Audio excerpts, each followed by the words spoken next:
Have you ever wondered why some men seem trapped in a permanent state of struggle, while others remain unshakable in the face of chaos? It isn't about IQ, it is about wisdom.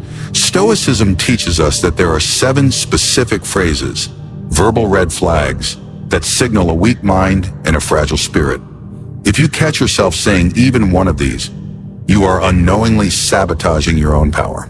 Today we expose these silent killers and replace them with unbreakable truth. If you are ready to leave the path of the fool and walk the path of the sage, subscribe now. Let the transformation begin. The first mark of the foolish man is the refusal to accept ownership. When the stupid man, and by stupid, we mean philosophically unwise, faces a crisis, his first instinct is to look outward. He says, "It's not my fault. The economy is bad. My boss is unfair. My partner is difficult." He becomes the eternal victim. By blaming the world, he admits that the world has power over him. He voluntarily hands the keys to his happiness to strangers and circumstances. The Stoic, however, knows that blame is a waste of mental energy. Epictetus, the great slave-turned-philosopher, taught us that there are things in our control and things out of our control. The foolish man tries to control the external and ignores the internal. The wise man ignores the external and masters the internal. Consider the story of the 2 captains navigating a storm. The foolish captain screams at the wind, cursing the waves for being too rough, shouting at the gods for their cruelty. He abandons the wheel to shake his fist at the sky. The wise captain looks at the same storm and says nothing. He knows the storm does not care about his opinion. Instead, he adjusts his sails. He grips the wheel tighter. He focuses only on what he can do, steer.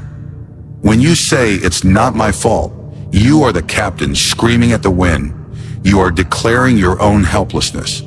A Stoic understands that while the event might not be your fault, the response is always your responsibility. To blame is to remain a child. To accept responsibility, even for messes you didn't make, is the first step toward manhood. As long as you are busy pointing fingers, your hands are too busy to build a solution. This is perhaps the most dangerous lie a man can tell himself. "He made me lose my temper." This phrase implies that your emotional state is a remote-controlled device, and everyone around you holds the remote.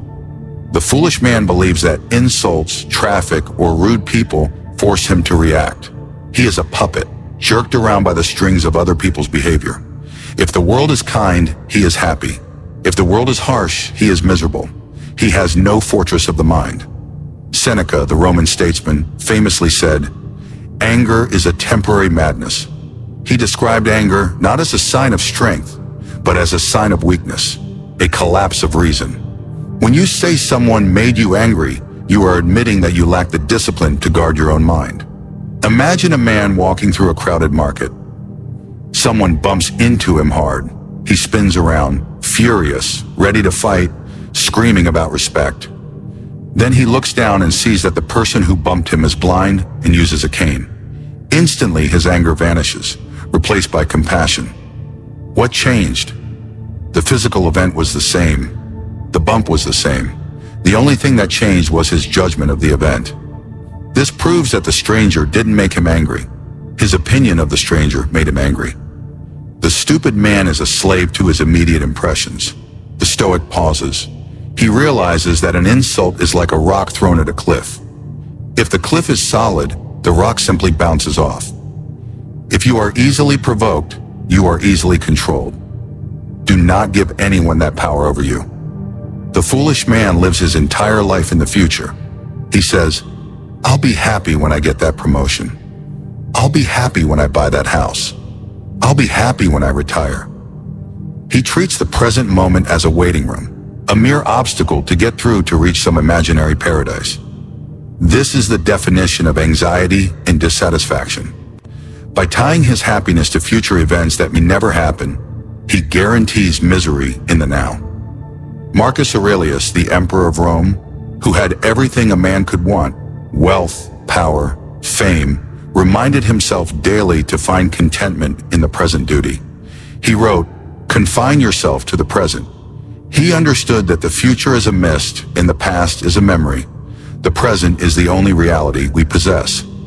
There is a parable of a wealthy businessman who sees a fisherman resting by his boat at noon, laughing with his family.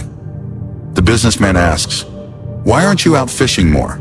You could buy more boats, build a fleet, and eventually build a canning factory." The fisherman asks, "And then what?" The businessman says, "Then you could retire, sit by the ocean, sleep late, and enjoy your family." The fisherman smiles and says, "Sir, what do you think I am doing right now?" The stupid man runs on a treadmill, chasing a horizon he can never catch. He postpones his life until he is too old to enjoy it. Stoicism isn't about lack of ambition, it's about ambitious action without the desperate attachment to the result. If you cannot find peace in who you are today, you will not find it with $1 million tomorrow. You will simply be a rich, miserable man. Stop waiting to live. This is the cry of the man who believes the universe owes him comfort. When tragedy strikes, when he loses money, or falls ill, the foolish man feels personally targeted. He views hardship as an injustice. Why me? I'm a good person. This isn't fair. He resists reality. This resistance creates suffering, turning pain, which is inevitable, into misery, which is optional. The Stoic embraces a concept called amor fati, a love of fate, not just tolerating what happens, but loving it. The Stoic sees every obstacle not as a block in the path, but as the path itself. Imagine you are a wrestler. If your coach pairs you with a weak, fragile opponent, you learn nothing. You remain weak. But if your coach pairs you with a giant, a champion who throws you around the mat, you struggle, you sweat, and you bleed. The foolish man asks, "Why does the coach hate me?" The wise man understands. The coach is trying to make me a champion. Life is that coach. When you say, "Why is this happening to me?" you are rejecting the training.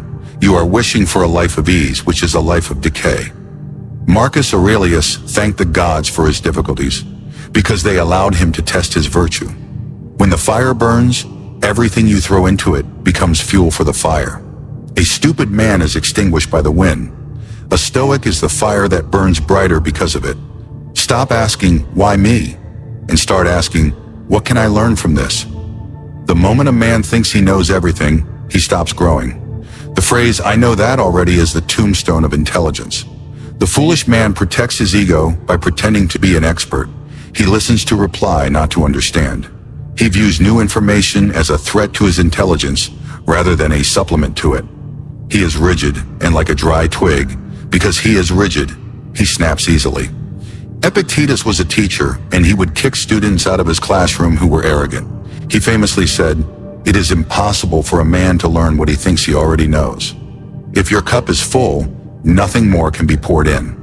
There is a Zen story that mirrors this Stoic truth perfectly. A scholar visited a master to inquire about Zen. As the master served tea, he poured the scholar's cup full, and then kept pouring. The tea overflowed, spilling onto the table and the scholar's robes. The scholar shouted, "Stop! The cup is full. No more will go in." The master replied, "Like this cup, you are full of your own opinions and speculations. How can I show you wisdom unless you first empty your cup?" The stupid man walks through life with a full cup, guarding his ignorance, terrified to admit he is wrong. The Stoic cultivates the mind of a student. He is willing to look foolish in the short term to become wise in the long term. He asks questions. He admits mistakes. He knows that true wisdom lies in admitting the vastness of what you do not know. "I'm too busy. I don't have time to read, to exercise, to think." The foolish man wears his busyness like a badge of honor. He mistakes movement for progress. He thinks that running around in circles means he is getting somewhere.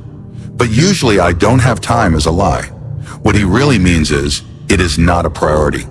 He has time to scroll on his phone for 2 hours, but no time to meditate for 10 minutes. Seneca wrote an entire essay on this called "On the Shortness of Life." His conclusion? Life is long enough if you know how to use it. He observed that men guard their money greedily. They wouldn't let a stranger steal their wallet. Yet they let everyone steal their time.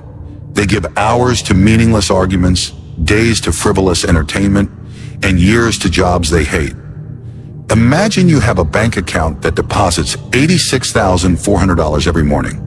But at the end of the day, whatever you haven't used is deleted. You can't save it.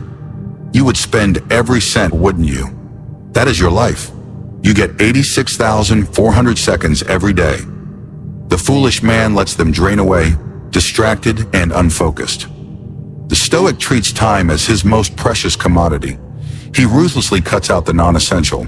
He says no to the good so he can say yes to the great. When a man says he doesn't have time to improve himself, he is saying he is too busy driving to stop for gas. Eventually, he will break down. Do not be the man who reaches his deathbed realizing he was busy, but he never lived. This is the ultimate cage.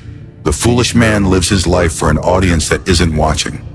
He buys things he doesn't need, with money he doesn't have, to impress people he doesn't like. He is terrified of judgment. He censors his true thoughts and suppresses his true nature because he craves the validation of the crowd. He is a slave to the opinions of others. Marcus Aurelius found this behavior baffling. He asked, "I have often wondered how it is that every man loves himself more than all the rest of men, but yet sets less value on his own opinion of himself than on the opinion of others." Think of an actor on a stage. If he spends the whole play looking at the audience to see if they are clapping, he will forget his lines. He will trip over the set. He will ruin the performance. To perform well, he must focus on the craft, on the truth of the scene, not the applause. The stupid man is the actor looking at the crowd. He changes his personality like a chameleon to fit in. The Stoic stands firm. He values his own conscience above his reputation. He knows that fame is just noise and reputation is just what people think you are. Character is who you actually are. If you seek the approval of others, you give them the power to destroy you with a single criticism. Break the chains. Let them think what they want. You have a life to lead. These 7 phrases, blaming others, claiming anger, postponing happiness, rejecting fate, feigning knowledge, wasting time, and fearing opinion, are the walls of a prison you built for yourself, but the door's unlocked. You can walk out at any moment. Stoicism isn't about suppressing emotion. It's about suppressing stupidity. It's about seeing the world clearly and acting with courage. Catch yourself the next time these words try to leave your mouth. Swallow them. Replace them with responsibility, gratitude, and action. If this video added value to your life, do not let the lesson end here. Hit the like button to help others find this path, and subscribe specifically if you want to master your mind while others lose theirs. The choice is yours.